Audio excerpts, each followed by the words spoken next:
आज मेरे मेज़बान बने पाकिस्तान तहरीक-ए-इंसाफ के रहनुमा और राहे हक वेलफेयर फाउंडेशन के सदर मियां बाबर सगीर साहब। मैं उनसे मुलाकात के लिए साहिवाल में मौजूद उनकी रिहाइशगाह मार्शल हाउस में पहुंचा। आइए उन्हीं से जानते हैं कि वो अपने सियासी और समाजी कामों को एक साथ किस तरह निभा रहे हैं। आइन और कानून के मुताबिक दोहरी शरीयत वाला बंदा इलेक्शन नहीं लड़ सकता। आपके पास तो अमेरिकन नेशनलिटी है, इलेक्शन लड़ने के लिए अमेरिकन नेशनलिटी छोड़ देंगे? नेशनलिटी है क्या 100 नेशनलिटी कुर्बान? ऐसा हरगिज नहीं है। पीटीआई में मुकम्मल खूबियां, नून लीग में मुकम्मल खामियां। नून लीग की ऐसी कौन सी बात है जो आपको अच्छी लगती है? सोचने वाली है, बड़ा मुश्किल सवाल कर दिया आपने।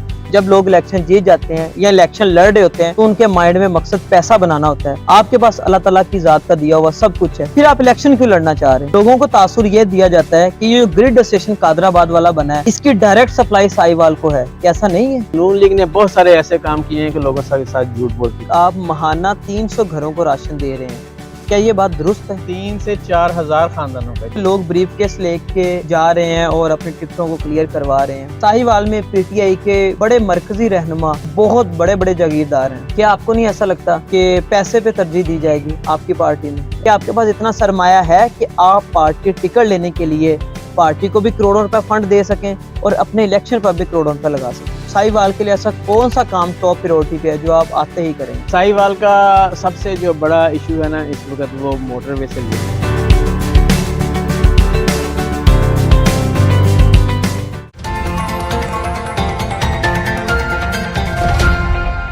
अस्सलाम वालेकुम मियां साहब। वालेकुम अस्सलाम। ये सब कैसे हैं? खैरियत से हैं जी? अल्लाह का शुक्र है। सबसे पहले फैमिली बैकग्राउंड के बारे में बताइएगा। देखें जी, अल्लाह ताला का शुक्र है, अल्हम्दुलिल्लाह। मेरी फैमिली ज़्यादा जो है वो मेरे भाई और मेरी बहनें वो अमेरिका में सेट हैं। मैं डैडी के साथ यहाँ पे हूँ। अल्लाह ताला का बहुत शुक्र है। उधर भी भाइयों के कारोबार हैं, इधर मेरा और डैडी का कारोबार यहाँ पाकिस्तान में है। मियां साहब, आपकी तालीम कितनी है जी? मेरी अल्हम्दुलिल्लाह ग्रेजुएशन। राहे हक वेलफेयर फाउंडेशन, इसकी बुनियाद किसने रखी? राहे हक वेलफेयर फाउंडेशन है क्या चीज़ और इसमें क्या क्या काम हो रहे हैं? ये जब मेरे वालिद साहब ने शुरू में वो ज़कात कमेटी के चेयरमैन बने थे, उस वक्त जब सरकारी तौर पर ज़कात आती थी वो 200 रुपये आती थी पर खातून। तो जब वो लोगों को देते थे तो बहुत सारी ख़वातीन जो वापस मुड़ जाती होती थी। तो मेरे दादाजी ने उनको कहा कि आपके पास जब ये ख़वातीन जो बहुत ज़्यादा मुस्तहिक़ हों, जिनके फ़ंड्स पीछे से नहीं आते, आप उनकी कुछ अपनी जेब से भी कर लेते ताकि जितना हम अपना हिस्सा डाल सकें और डाल दें। तो उस वक्त से अल्हम्दुलिल्लाह शौक़ पैदा हुआ। वो बढ़ता आजकल हम अल्हम्दुलिल्लाह 3 से 4 हज़ार घरानों की कफ़ालत कर। हमारी तहकीक के मुताबिक आप महाना 300 घरों को राशन दे रहे हैं, क्या ये बात दुरुस्त है? अल्लाह का शुक्र है, तकरीबन 3 से 4 हज़ार खानदानों का जी राशन अल्हम्दुलिल्लाह। ये पर मंथ है या पर मंथ है? इसमें किसी किस्म की किसी की तरफ से फंडिंग या किसी और की इन्वॉल्वमेंट होती है या आपके घर के ही सारे मामला हैं? अल्हम्दुलिल्लाह जी, ये हमारा यहाँ का बिज़नेस और अमेरिका का बिज़नेस, जो भाई हैं वो अपनी ज़कात जो है उनका वो सदक़ात जो हैं वो मंथली देते हैं, क्योंकि वो कहते हैं कि 1 साल बाद देंगे तो वो बहुत ज़्यादा बर्डन महसूस होगा। तो उन्होंने उसको मंथली डिवाइड किया हुआ, वो हर महीने निकालते हैं ज़कात। में सब बहुत सारे ऐसे ज़रूरतमंद लोग होते हैं जिनको ज़कात और सदका जो लेना पसंद नहीं करते। आप 3 से 4 हज़ार घरों को जो महाना राशन दे रहे हैं, क्या उन सबको ये बात पता होती है कि ये ज़कात और सदका के पैसे हैं? जी 90% तो हमारी ज़कात ही होती है और वो सबको पता होता है कि हम ज़कात हम उनको बता कर दे रहे हैं। कुछ सफ़ेद पोश लोग होते हैं, उनकी हम चुपके से कर देते हैं, लेकिन वो बहुत कम तादाद है क्योंकि हमारे पास उसका वो टाइम नहीं होता। जो आपकी फाउंडेशन है, इसमें राशन के साथ साथ कैश भी दिया जाता है लोगों को? कैश हमने दिया था कोविड के टाइम पे, जब लोग रोज़गार हो गए थे, लोगों के पास वो काम करने के लिए कुछ नहीं था। रेडियो वाले भी रेडियो नहीं लगा सके, रिक्शों वाले घर बैठ के, उस वक्त हमने थोड़ा सा कैश डिस्ट्रीब्यूट किया था। एग्जैक्टली जो राशन के पैक बनते हैं, इसकी मालियत कितनी होती है? तकरीबन आजकल बगैर आटे के जो राशन है 1 महीने का एक बेवा खातून का 3000 से 3500 के करीब उसका। ठीक है, और महाना ये कितने पैसे बनते हैं? जो हमारा तकरीबन 2 से 3 करोड़ के दरमियान होता है, कभी 2.25 होता है, कभी 2.25 होता है, लेकिन इतना होता है हमारा। क्या कभी ऑडिट किया घरों का कि जिन घरों को राशन दे रहे हैं कि ये वाकई जरूरतमंद है या नहीं? देखें जी, हमारा जो सबसे ज़्यादा टाइम और जो सबसे ज़्यादा एफर्ट्स जो हमारी होती हैं वो हमारी चेक करने में होती हैं। हम आंखें बंद करके किसी को राशन नहीं देते। ठीक है, कोई आ गया है हम उसको वैसे राशन नहीं देते। ठीक है, जो हमारी मंथली कापियाँ लगी हुई हैं, जो 2 साल की कापियाँ बनी हैं, वेलफेयर बुक्स जिन्हें हम कहते हैं, उनका तो वो बाकायदा चेक होता है। हमारी टीम जाती है, फिर डैडी खुद जाते हैं वेरीफाई करके, फिर उनका राशन लगाते हैं। उसके अलावा जो इलाके का काउंसलर होता है ना जी, हम उसको ज़िम्मे लगाते हैं कि आप जो 100 घर है ना इलाके का, उसकी निशानदेही करें। हम उनके घर जाएंगे, हम उनका दरवाज़ा खटकाते हैं, हम उनको पर्ची दे आते हैं। ठीक है, वो फिर अपना राशन जो है ना 2 दिन बाद या 3 दिन बाद वहाँ से अपने पॉइंट से आके, सिर्फ हम हुकूमती काउंसलर को ही नहीं कहते, 100 हुकूमती काउंसलर कहते हैं, 100 ओपोजिशन वाले को भी कहते हैं जिसने उसके मुखालिफ इलेक्शन लड़ा होता है। आप अमेरिकन नेशनलिटी होल्डर भी हैं, क्या ये बात दुरुस्त है? अल्हम्दुलिल्लाह जी, बिल्कुल। किस सन में आप अमेरिका गए और कब आपको नेशनलिटी मिली? मैं जी 97 में अमेरिका गया था और 2003 में मुझे नेशनलिटी मिली। सियासी कैरियर का आगाज़ कब किया आपने? सियासी कैरियर का आगाज़ मैंने 2008 में, जब मैं अमेरिका से अपना वो सारा कुछ छोड़ कर यहाँ वापस पाकिस्तान आके सेटल हो गया था, उसके बाद मैंने सियासी कैरियर। आपके वालिद साहब किन किन सरकारी ओहदों पर फाइज रहे हैं? मेरे वालिद साहब वाइस मेयर रहे हैं, वाइस चेयरमैन होते थे उस वक्त, उस ज़माने में, और वो नाज़म भी रहे हैं। और बाहर वाले अड्डे वाली यूनियन काउंसिल थी, उस वक्त नंबर 9 थी, अब वो नंबर 12 है। आपके पास सरकारी ओहदे कौन कौन से रहे हैं? मेरा जी मेन तो इस वक्त चेयरमैन मार्केट कमेटी है, यही मेरा पहला ओहदा है। आप पीटीआई के बड़े मुतहरिक कारकुन भी हैं, मेंबर भी हैं, रहनुमा भी बड़े स्ट्रॉन्ग माने जाते हैं। पीटीआई के दौर में आपको कोई सरकारी ओहदा नहीं मिला? नहीं, ये जो चेयरमैन मार्केट कमेटी थी, ये मुझे पीटीआई नहीं दिया था। सुनने में आया है कि अभी जो आम इंतखाबात होने जा रहे हैं, जिसमें कौमी और सूबाई असम्बली के इंतखाबात हैं, आपके वालिद साहब कौमी असम्बली और आप सूबाई असम्बली का इलेक्शन लड़ने जा रहे हैं, क्या ये बात दुरुस्त है? जी, अगर हमारा ये जनरल इलेक्शन इकट्ठा होता है ना, फिर वालिद साहब की प्रायोरिटी है वो कौमी असम्बली की और मेरी सूबाई असम्बली। आपके जो लीडर हैं, सियासी लीडर इमरान खान साहब, वो मोरूसी सियासत के खिलाफ हैं, तो आप फिर वालिद साहब और आप दोनों ही इलेक्शन और 2 डिफरेंट सीटों से लड़ना चाह रहे हैं, क्या ये उनके खिलाफ नहीं है? असल में वो हो तो तब जब के पहले इलेक्शन लड़ चुके हों, उसके बाद वो इलाके पे वो अपने बेटे को, फिर उसके बाद अपने बेटे को। लेकिन आप सिस्टम ये है कि वो डैडी जो हैं वो अपने आबाई इलाके से इलेक्शन लड़ रहे हैं, जो उनका आबाई एरिया है, वहाँ पे उनका सारा तल्लक, वहाँ पे उनका वर्क, सारी चीज़ें उनकी उस एरिया में है। मैं जो SCT के हल्के से लड़ रहा हूँ, मेरा अपना वर्क है, मेरा अपना तल्लक है यहाँ पे। आप समझते हैं कि इसमें मोरूसी सियासत का कोई ताल्लुक नहीं है? नहीं, बिल्कुल कोई नहीं। आइन और कानून के मुताबिक दोहरी शरीयत वाला बंदा इलेक्शन नहीं लड़ सकता। आपके पास तो अमेरिकन नेशनलिटी है, क्या आप इलेक्शन लड़ने के लिए अमेरिकन नेशनलिटी छोड़ देंगे? अभी तो जो कानून है उसमें चेंजेस आ चुकी हैं, तो दोहरी शरीयत वाला उसको इजाज़त मिल गई है, अदालत ने इजाज़त दी हुई है, सुप्रीम कोर्ट ने, वो इलेक्शन लड़ सकते हैं। इलेक्शन लड़ने के बाद जब वो उसके पास इख्तियार है कि वो सीट रख लें या छोड़ दें। हम पहले ही, मैं तो आज से तकरीबन 15 साल पहले ही सारा कुछ अमेरिका से छोड़ के यहाँ पे आ गया था, तो अब भी अगर जो एक नेशनलिटी है मेरे पास, तो अब भी जब भी मुल्क को ज़रूरत पड़ी तो नेशनलिटी 1 या 100 नेशनलिटी कुर्बान है। आपका ये इरादा है कि आप नेशनलिटी छोड़ देंगे? अल्लाह ताला ने इतना कुछ दिया हुआ है, इतने सारे मामलात हैं कि अब हमें नेशनलिटी की वैसे भी ज़रूरत नहीं है। हम तो पासपोर्ट पे जिस मुल्क में भी जाना चाहें, पाकिस्तानी पासपोर्ट भी हमें इंशाल्लाह वीज़ा मिलेगा। क्या आपके पास इतना सरमाया है कि आप पार्टी टिकट लेने के लिए पार्टी को भी करोड़ों रुपए फंड दे सकें और अपने इलेक्शन पर भी करोड़ों रुपए लगा सकें? देखें, हमें और जो साबका सियासतदान है उनमें यही फ़र्क है। साबका जो हमारे जितने भी मौजूदा सियासतदान या जो पहले इलेक्शन लड़ते हैं और लड़ते आ रहे हैं बार बार, उनका सियासत जो है वो उनका कारोबार है। उनकी जो जब तक वो इलेक्शन ही लड़ते उनका सिस्टम नहीं चलता। उन्होंने वो अपना सारा जो है ना ज़रिया आमदन उसको सियासत के ज़रिए ही उसने बनाया हुआ है। ये सारे जो मामलात हैं इसमें 2 चीज़ें, एक तो पार्टी के साथ हम उतना ही पार्टिसिपेट करते हैं जितनी ज़रूरत होती है। हम उनको एक्स्ट्रा फंडिंग नहीं करते, ना ही हम किसी सियासतदान के ऊपर पैसा लगाते हैं, ना ही हम किसी सियासतदान के पीछे पैसे लेके जाते हैं। यही वजह है कि हम थोड़े से पार्टी में इग्नोर भी होते हैं। तो जो लोग ज़्यादा पैसे लेके आके फिर रहे होते हैं उनको पार्टी ने सर पे उठाया होता है, और ये हर जगह पे एक पार्टी में नहीं। तो हमारी बस कोशिश होती है, ये होती है कि जो पैसे हमने ऊपर पार्टी की क़यादत को देने हैं वो हम नीचे जो हमारे यहाँ पे गरीब आसपास लोग हैं हम उनको दें। अगर आप पार्टी में इग्नोर हो रहे हैं तो क्या आपको लगता है कि आपको पार्टी टिकट मिल जाएगा? हमें ये उम्मीद है, अल्लाह ताला की घर, इमरान खान ने खुद कहा है कि वो खुद इंटरव्यू करेंगे। जो इमरान खान का विज़न है, जो इमरान खान का आगे सिस्टम है, उस सिस्टम पे और के मेरिट पे हम पूरे उतरते हैं, उसके विज़न के हम मुताबिक हैं।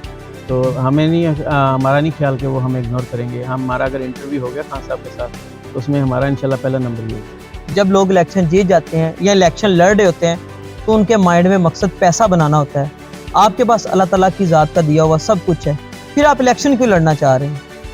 देखिए, अगर ऐसे होता ही है कि जब आपके पास इख्तियारात होना, अगर आप इस वक्त 100 लोगों की मदद कर रहे हैं ना, जब आपके पास इख्तियारात होना तो आप उन इख्तियारात से 100 की बजाय आप 300 की 400 की भी मदद कर सकते हैं। हमारी रिसर्च के मुताबिक आप थाने कचहरी के मामला से बहुत पीछे भागते हैं। आप चाहते हैं कि ये थाने कचहरी के मामला ना हो, पर आज के दौर में उसी एमपीए उसी एमएनए को वोट देते हैं जिसका थाने और कचहरी में अच्छा ताल्लुक हो।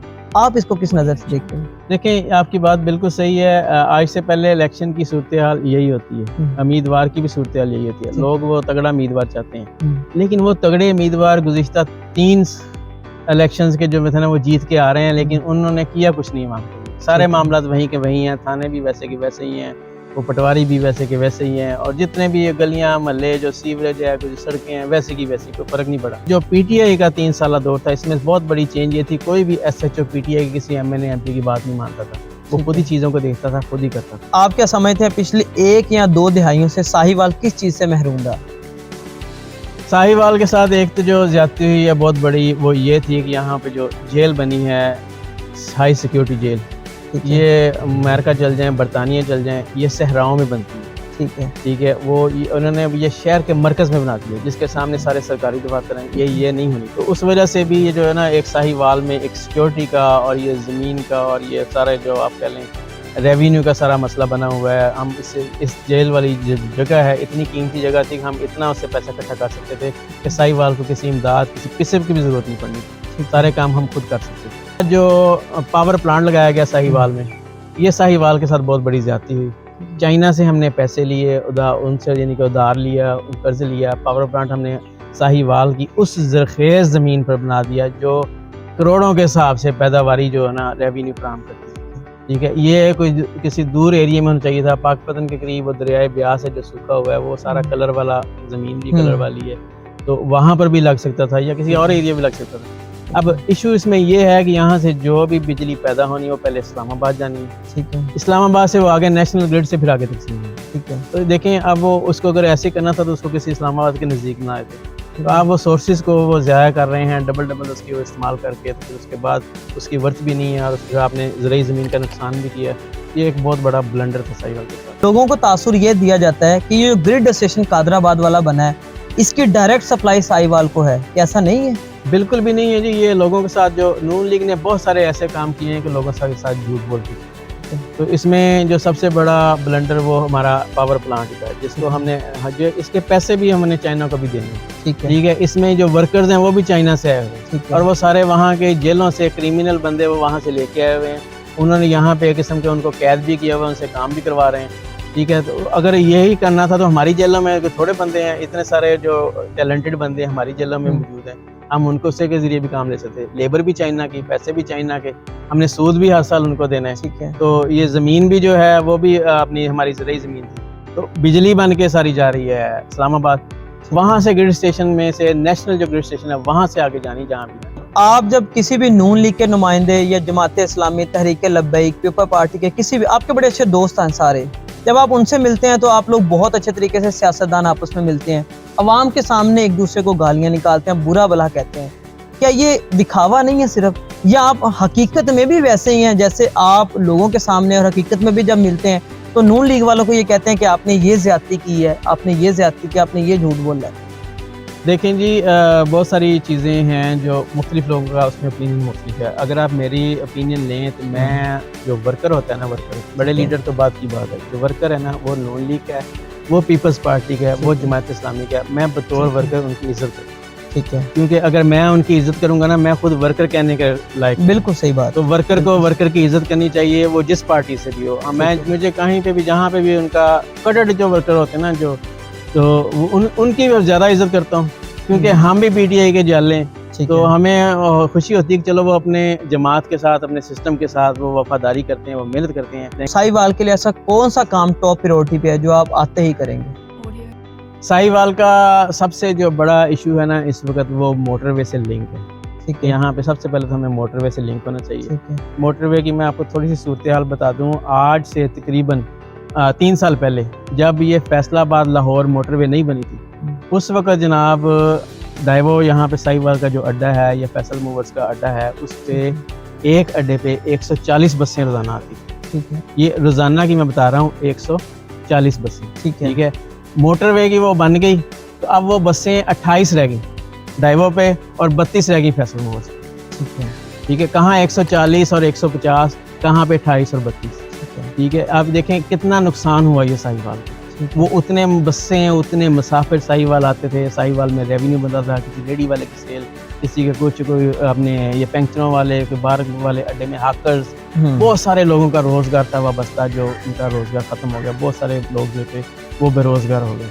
दूसरी जो से है, मैं जो साहिवाल की जीटी रोड है इसको मैं ज़्यादा करूँगा ताकि जो लोग हैं वो मोटरवे पे जाने की बजाय साहिवाल से गुजरने में प्रेफर करें। राहे हक वेलफेयर फाउंडेशन का पैसा सियासत में खर्च करेंगे? राहे हक वेलफेयर फाउंडेशन का जो पैसा है, अभी तक तो अल्लाह ताला का शुक्र है हमें कभी ज़रूरत ही नहीं पड़ी उसको सियासत में खर्च करने के लिए। क्यों? राहे हक वेलफेयर फाउंडेशन के पैसे के अलावा हम अपना पैसा भी राहे हक वेलफेयर फाउंडेशन में इतना खर्च कर देते हैं कि हमें वो ज़रूरत ही नहीं पड़ती कि हम अब पैसे के साथ सियासत करें। अगर हमने पैसे की सियासत करनी होती तो लोग आज भी ब्रीफ केस लेकर वो जो सरकारी इदारे हैं उन पर चक्कर लगा रहे हैं, अपनी टिकटें हैं जो क्लियर करवा रहे हैं। तो अब भी मुख्तलिफ पार्टियां हैं वो भी हमें वो अप्रोच कर रही हैं कि आप हमसे टिकट ले लें तो हम खर्च भी करेंगे। तो लेकिन हमारा वो पैसे वाला सिस्टम ही नहीं है। हमने तो इलेक्शन लड़ना है, अपने पैसे से लड़ना है। हमने अपने ताल्लुक़ का, अपनी खिदमत का, अपने उनके दरमियान रहने का, उनको साथ लाना है कि हम आप जैसे ही हैं, हमने आपके दरमियान में रहना है, आपकी खिदमत करनी है। जिसको उसका एहसास होगा वो हमें वोट दे देगा, जिसके पैसे दूसरे वाले होंगे वो दूसरी पार्टी में चल जाएंगे। हार जीत वाले सिस्टम से हम बाहर निकल सकते हैं। आपके अपने ज़ाती ज़राए आमदन कौन से हैं? अल्हम्दुलिल्लाह जी, हमारा यहाँ पे प्रॉपर्टी का कारोबार है। ठीक है, तो हमारा बहुत ही पुराना हमारा बाई बिजनेस जो है, 40 साल बिजनेस, वो हमारा खाद का है, ज़रिया अद्वियात का है। ठीक है, कुछ हमारी ज़मीनें ठेके पे दी हुई हैं, उनका ठेका आता है। तो आपने एक बात की कि लोग ब्रीफ केस लेके जा रहे हैं और अपनी टिकटों को क्लियर करवा रहे हैं।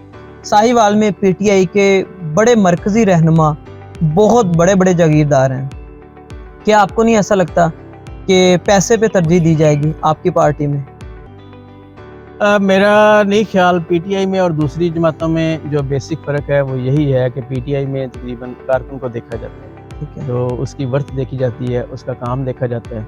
और बहुत सारे लोगों ने मेहनत की है यहाँ पे, उस मेहनत के सिलसिले में वो वहाँ पे जाते हैं। आप कभी अगर बनी गाला का या आप आजकल जो ज़मान पार्क की सूरत हाल वहाँ पे चक्कर लगाएं तो वहाँ पे करोड़पति लोग, अरबपति लोग वहाँ अपने सड़कों पे बैठे हुए हैं। क्या नून लीग में ऐसा नहीं है? अरबपति लोग नहीं बैठते रोडों पे जाके? नून लीग में ऐसा नहीं है। नून लीग में तो बिजनेस होता है सर टोटली। 3 से 4 हज़ार घरों को राशन देते हैं। क्या कभी दिल में ख्याल आया कि जब इलेक्शन लड़ेंगे तो ये हमें फाउंडेशन का पॉजिटिव एज होगा? ये आपका बड़े मज़े का क्वेश्चन है और आप ये सुन के हैरान होंगे कि जो राहे हक वेलफेयर फाउंडेशन है ये कभी भी हमें पॉलिटिकली फ़ायदा नहीं देता। इसका हमें नुकसान ज़्यादा होता है, फ़ायदा कम होता है। बाकी जो हमारा इलेक्शन में जो हमें वोट मिलने हैं, 2 चीज़ों का, एक तो हमारा पर्सनल ताल्लुक़ लोगों के साथ, हमारे दोस्त हैं, हमारे साथ जो काम करते हैं, वर्कर्स हैं, जिनको हम राशन दे रहे हैं। हमने कभी भी उन पे कोई शर्त नहीं लगाई कि आपने किसी को वोट देना है या नहीं देना। हर बंदे की कोई ना कोई खूबी भी होती है, खामी भी होती है। ऐसा हरगिज़ नहीं है पीटीआई में मुकम्मल खूबियाँ, नून लीग में मुकम्मल खामियाँ हैं। नून लीग की ऐसी कौन सी बात है जो आपको अच्छी लगती है? नून लीग की अच्छी बात सोचने वाली है, बड़ा मुश्किल सवाल कर दिया आपने। फिलहाल तो इस वक्त कोई भी अच्छी नहीं हमें उनकी लग रही। ऐसा हो नहीं सकता ना जी। होंगी बड़ी, लेकिन ये आपको कोई नून लीग ही अच्छा बता सकता है। पीडीएम वाले भी सारे एक जैसे हैं, नून लीग वाले भी एक जैसे हैं, और हमारी जमात पीटीआई के भी बेशतर लोग जो है ना वो उन जैसे ही। जिसकी वाज़ह मिसाल आपके पास जहांगीर तरीन की है, अलीम खान साहब। अलीम खान साहब बहुत बड़ा एहसान था उस वक्त इमरान खान पे, लेकिन उस एहसान का मकसद ये नहीं था कि वो खान साहब उनको जो है ना इल्लीगल कामों की इजाज़त दे दें। वो काम जिसके खिलाफ वो जहाद करते हुए इलेक्शन लड़ते। आपको लगता है कि जहांगीर तरीन साहब ने जितने भी लोगों को जहाज़ों में भरा है उनको पैसे नहीं दिए? देखें, अगर उसने पैसे दिए हैं या उसने जो भी किया है वो उसका ज़ाती अमल, पार्टी को कोई फायदा नहीं हुआ। खान साहब ने उसमें से किसी को नहीं कहा कि आप पैसे दे के लेके आए। लेकिन अगर पैसे ना देते तो खान साहब वज़ीर आज़म भी तो नहीं बन सकते थे। लेकिन हमें नहीं पता उसने पैसे दिए हैं, लेकिन खान इसमें हमें सिर्फ इतना पता है कि खान साहब के कहने पे उसने किसी को पैसे नहीं दिए। जितने बंदों को वो लेके आए हैं वो उन्होंने अगर उनको पैसे दिए हैं तो उन्होंने उन पे उजारादारी भी अपनी रखी है, और जैसे ही वो लेके आए थे वैसे ही वो वापस ले। साहिवाल के नौजवानों को क्या पैगाम देंगे कि आने वाले इलेक्शन में वो आपको वोट दें? देखें जी, मैं नौजवानों से यही कहूँगा कि आपका फ़र्ज़ है कि आप अपने इलाके के अच्छे बंदे को वोट दें। ठीक है, आपके बुज़ुर्गों ने जिन जिन को वोट दिया उन्होंने जो साहिवाल के साथ किया वो आप लोगों के सामने है। अच्छा है या बुरा है, दोनों सूरतों में वो आप लोगों के सामने है। आगे मुस्तकबिल जो है वो आपका है, सारा सिस्टम आप है। आपने अब देखना है आगे कि हमारे मुल्क के जो हुक्मरान हैं आने वाले वो कैसे हों। अगर आप चाहते हैं आपके अपने जैसे हों तो उसकी सर्च भी आपने करनी है, उसका पता भी आपने लगाना है, आपने खुद ही देखना है कि किस तरह बंदा आ गया। ठीक है, पीटीआई में से कोई इमरान खान साहब से नीचे वाले जितने भी लोग हैं या कोई भी बंदा आपसे रब्ता करता है कि 5 करोड़ 10 करोड़ दें टिकट खरीद लें, क्या पैसे देकर टिकट खरीद लेंगे? देखें, हमारे जो 5-10 करोड़ अल्लाह ताला का शुक्र है हमारे पास हैं, इसका इशू कोई नहीं है हमारे पास, पैसों का कोई इशू नहीं है। दे देंगे, लेकिन देंगे नहीं, हम देंगे नहीं। हम उनको वो 5-10 करोड़ देने की बजाय हम यहाँ पे जो गरीब आवाम है, जो ज़रूरतमंद है, हम उनको देते हैं। मियाँ साहब बहुत शुक्रिया, thank you you. So much, thank you.